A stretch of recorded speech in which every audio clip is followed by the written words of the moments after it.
Alright, moving to some more charts. PMI is another one that we're going to be looking at.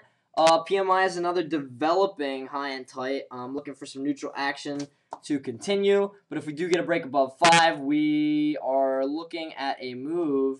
Either this is an awkward candle here. And it was, I believe, it looks like it was news related. I'm not going to make any judgment, but it looks like it was news related, especially since we had this somewhat overrun push here, and we were experiencing a top in this volume mountain.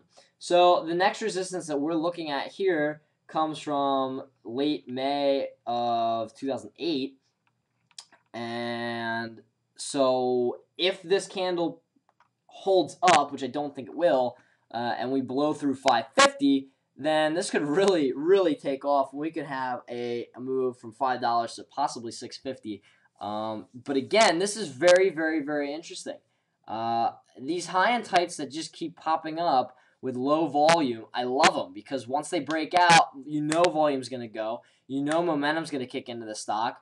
And I keep seeing a lot of these. I'm not ready to jump on them. And in fact, I'm going to wait for the breakout for a lot of these. I did a lot of speculative shorts into the back end of March, and I just completely stopped trading in March because of it, because I failed on every single one. If you didn't read that post about ISIS, that was another one. I got greedy. I got greedy on that long position, and I ended up only taking away 1.5% when I really should have been taking away 9 to 10%. But I got greedy, and I was waiting for the big push. That's retarded, especially with a biotech stock. I know that. But again, it just shows the lack of discipline that I had towards the end of March. So I stopped trading. I completely punished myself, and that was the best thing that I could have done by the end of March because I was up 5% for the month. So, I mean, it's a give and take, but again, when you see these kinds of setups, don't be like, oh, let's get into them now. Let's buy them now. Wait for it. Just patient. Be patient with it.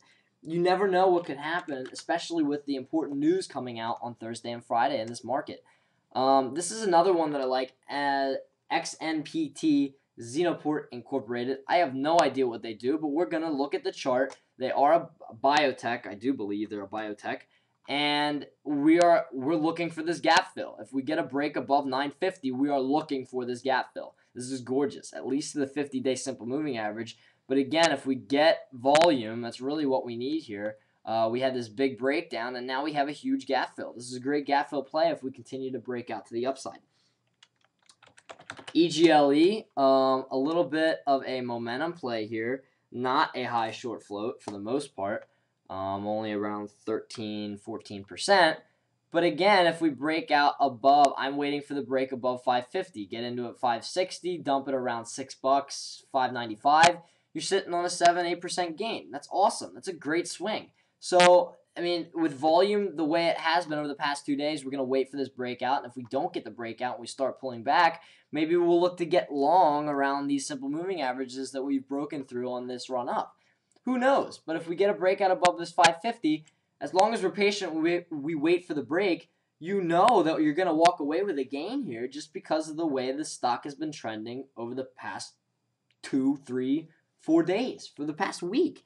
So I can't stress enough how patient we need to be, because before we even move on to NTRI, we are still in a neutral zone. We're still in, I'll take that off. I don't even know what that's from a while ago. We're still in a neutral zone. We have not gone anywhere, and we're looking slightly toppy. Why would you want to get long on something that hasn't confirmed a breakout yet if we're getting toppy? It just doesn't make any sense, and I've seen a lot of people do it, and it's driving me nuts. NTRI has a short float of 43%. Wow. If we get volume to the upside on this stock, and this stock does not decline, we break out of this little 50-cent range symmetrical triangle here, we are squeezing this thing to the dickens. The longs are doing everything that they can, and the shorts are doing everything that they can to hold the stock in place. Whoever wins will be pushing this to the 200-day simple moving average, and we are going to be on top of that trade. Either they're pushing it to the 200-day simple moving average, or this thing is going to tank into the middle $15 range. So we're going to see one or two of those moves, and we're going to be on top of that. This is an awesome trade, and I'm excited to trade it when it sets up properly.